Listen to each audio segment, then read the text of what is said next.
ಇನ್ನು ರಾಜ್ಯಪಾಲರ ಭೇಟಿಗೆ ಸಮಯವನ್ನ ಕೇಳಿದ್ದಾರೆ ಡಿಕೆ ಶಿವಕುಮಾರ್. ಬೆಳಿಗ್ಗೆ 10:30ಕ್ಕೆ ರಾಜ್ಯಪಾಲರನ್ನ ಭೇಟಿ ಆಗ್ತಾರೆ ಅನ್ನುವಂತಹ ವಿಚಾರಗಳು ಗೊತ್ತಾಗ್ತಾ ಇದೆ. ಇನ್ನು ಸಿಎಲ್ಪಿ ಸಭೆಯಲ್ಲಿ ನೂತನ ಸಿಎಂ ಘೋಷಣೆ ಆಗುತ್ತೆ. ಇವತ್ತು ಸಿಎಲ್ಪಿ ಸಭೆ ನಡೆಯುತ್ತೆ. 4 ಗಂಟೆಗೆ ಆರಂಭ ಆಗುತ್ತೆ. ನೂತನ ಶಾಸಕಾಂಗ ಪಕ್ಷದ ನಾಯಕನಾಗಿ ಆಯ್ಕೆ ಪ್ರಕ್ರಿಯೆ ನಡೆಯುತ್ತೆ. ವಿಧಾನಸೌಧದಲ್ಲೇ ಸಂಜೆ 4 ಗಂಟೆಗೆ ಕಾಂಗ್ರೆಸ್ ಶಾಸಕಾಂಗ ಸಭೆ. ಸಿದ್ದರಾಮಯ್ಯ ಅವರಿಂದಲೇ ಡಿಕೆ ಶಿವಕುಮಾರ್ ಹೆಸರು ಪ್ರಸ್ತಾವನೆ. ಎಲ್ಲಾ ಶಾಸಕರಿಂದ ಡಿಕೆ ಶಿವಕುಮಾರ್ ಹೆಸರಿಗೆ ಅನುಮೋದನೆ ದೊರೆಯುತ್ತೆ. ನೋಡಿ, ಈಗಾಗಲೇ ಸಿದ್ದರಾಮಯ್ಯ ಅವರು ನುಡಿದಂತೆ ರಾಜೀನಾಮೆಯನ್ನ ಕೊಟ್ಟಿದ್ದಾರೆ. ಇವತ್ತು ಶಾಸಕಾಂಗ ಪಕ್ಷದ ಸಭೆ ನಡೆಯುತ್ತೆ. ಅಲ್ಲಿ ಶಾಸಕಾಂಗ ಪಕ್ಷದ ನಾಯಕನ ಆಯ್ಕೆ ಆಗಬೇಕು. ಅದೆಲ್ಲವನ್ನೂ ಕೂಡ ಶಾಸಕರು ಅನುಮೋದನೆ ಮಾಡಬೇಕಾಗುತ್ತೆ.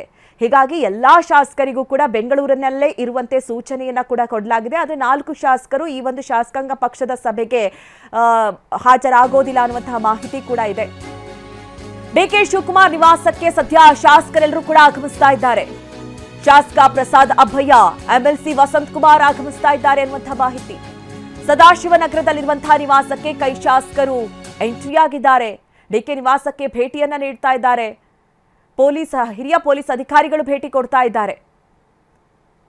ನೋಡಿ, ಒಂದ್ ಕಡೆ ಈಗ ಬೇಕಾದಂತಹ ಪ್ರಕ್ರಿಯೆ ಕುರಿತಂತೆ ಸಿದ್ಧತೆಗಳಾಗ್ತಾ ಇದೆ. ಇನ್ನೊಂದು ಕಡೆ ನಾಯಕರ ಭೇಟಿ ಕೂಡ ಸಾಕಷ್ಟು ಕುತೂಹಲಕ್ಕೆ ಕಾರಣವಾಗ್ತಾ ಇದೆ. ಈಗನೇ ಒಂದ್ ಕಡೆ ಡಿಕೆ ಶಿವಕುಮಾರ್ ಅವರು ಸಿಎಂ ಪಟ್ಟ ಏರ್ತಾರೆ ಅಂತ ಹೇಳಿ ತಿಳಿತಾ ಇದ್ದಂತೆ ಹಲವು ನಾಯಕರು ಈಗ ಸಚಿವ ಸಂಪುಟವನ್ನ ಸೇರೋದಕ್ಕೆ ಬಹಳ ಪ್ರಯತ್ನವನ್ನ ಮಾಡ್ತಾ ಇದ್ದಾರೆ ಅನ್ನುವಂತಹ ವಿಚಾರ, ಆ ಕುರಿತಂತೆ ಮಾತುಕತೆಗೂ ಕೂಡ ಮುಂದಾಗಿದ್ದಾರೆ ಅನ್ನೋದು ಗೊತ್ತಾಗ್ತಾ ಇದೆ. ಈ ಬಗ್ಗೆ ಹೆಚ್ಚಿನ ಡೀಟೇಲ್ಸ್ ಅನ್ನ ನೀಡ್ತಾರೆ ನಮ್ಮ ಪ್ರತಿನಿಧಿ ಸುನೀಲ್. ನಾವು ಗಮನಿಸ್ತಾ ಇರುವ ಹಾಗೆ ಡಿಕೆ ಶಿವಕುಮಾರ್ ಅವರ ನಿವಾಸದಲ್ಲಿ ಮೊನ್ನೆಯಿಂದಲೂ ಕೂಡ ಬಹಳ ಒಂದು ಚರ್ಚೆಗಳು ನಡೀತಲೇ ಇದೆ. ಒಬ್ಬರಾಗ್ತಾ ಒಬ್ರು ನಾಯಕರು ಭೇಟಿ ಕೊಡ್ತಲೇ ಇದ್ದಾರೆ. ಇವತ್ತು ಯಾವೆಲ್ಲ ನಾಯಕರು ಭೇಟಿ ಕೊಟ್ಟಿದ್ದಾರೆ, ಇನ್ನೆಲ್ಲ ಮಾತುಕತೆಗಳಾಗ್ತಾ ಇದೆ. ಸದ್ಯದ ಬೆಳವಣಿಗೆಗಳು ಯಾವ ರೀತಿ ಕಂಡು ಬರ್ತಾ ಇದೆ ಸುನೀಲ್? ಪ್ರಮುಖವಾಗಿ ಡಿಕೆ ಶಿವಕುಮಾರ್ ಅವರ ಪಟ್ಟಾಭಿಷೇಕಕ್ಕೆ ಎಲ್ಲಾ ರೀತಿಯಾದ ಸಿದ್ಧತೆಗಳು ನಡೀತಾ ಇದೆ. ಇದರ ನಡುವೆ ಇವತ್ತು ಡಿಸಿಎಂ ಡಿಕೆ ಶಿವಕುಮಾರ್ ಅವರಿಗೆ ಮಹತ್ವವಾದ ದಿನ. ಆ ಒಂದು ಹಿನ್ನೆಲೆಯಲ್ಲಿ ಈಗಾಗಲೇ ಇವತ್ತು ಸಂಜೆ ಸಿಎಲ್ಪಿ ಸಭೆ ಕೂಡ ಇದೆ. ಹಾಗಾಗಿ ಶಾಸಕರು ಒಂದ್ ಕಡೆ ಸಭೆಗೂ ಕೂಡ ಬೆಂಗಳೂರಿನಲ್ಲೇ ಇದ್ದಾರೆ. ಇನ್ನೊಂದು ಕಡೆ ಈಗಾಗಲೇ ಶಾಸಕರು ಕೂಡ ಡಿಕೆ ಶಿವಕುಮಾರ್ ಅವರನ್ನ ಭೇಟಿ ಮಾಡ್ಲಿಕ್ಕೆ ಬರ್ತಾ ಇದ್ದಾರೆ. ಪ್ರಮುಖವಾಗಿ ಈಗಾಗಲೇ ಶಾಸಕ ಅಭಯ ಪ್ರಸಾದ್ ಆಗ್ಬೋದು, ಮತ್ತೆ ವಸಂತ್ ಕುಮಾರ್ ಪರಿಷತ್ ಸದಸ್ಯರಾಗ್ಬೋದು. ಇದೇ ರೀತಿಯಾಗಿ ಜೊತೆಗೆ ಪೊಲೀಸ್ ಅಧಿಕಾರಿಗಳು ಕೂಡ ಈಗಾಗಲೇ ಡಿಕೆ ಶಿವಕುಮಾರ್ ಅವರನ್ನ ಭೇಟಿ ಆಗ್ತಾ ಇದ್ದಾರೆ.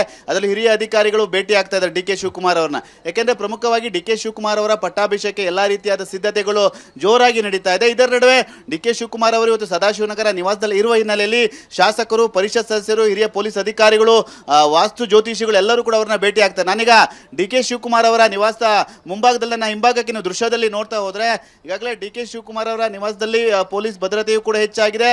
ಸಾಕಷ್ಟು ಬ್ಯಾರಿಗೇಡ್ಗಳನ್ನು ಕೂಡ ಹಾಕಿದ್ದಾರೆ. ಅದೇ ರೀತಿಯಾಗಿ ಬೇರೆ ಕಡೆಯಿಂದಲೂ ಕೂಡ ಈಗಾಗಲೇ ಡಿಕೆ ಶಿವಕುಮಾರ್ ಅವರ ಆಪ್ತರು, ಅಭಿಮಾನಿಗಳು ಕೂಡ ಡಿಕೆ ಶಿವಕುಮಾರ್ ಅವರ ನಿವಾಸದ ಬಳಿ ಬರ್ತಾ ಇದ್ದಾರೆ.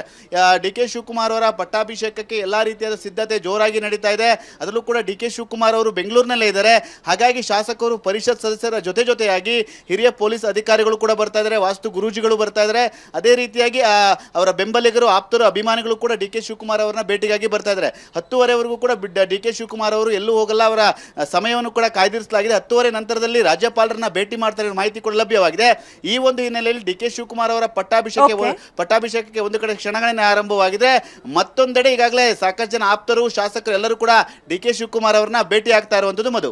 ಓಕೆ ಸುನಿಲ್, ಥ್ಯಾಂಕ್ ಯು ನಿಮ್ಮೆಲ್ಲ ಡೀಟೇಲ್ಸ್ಗಾಗಿ.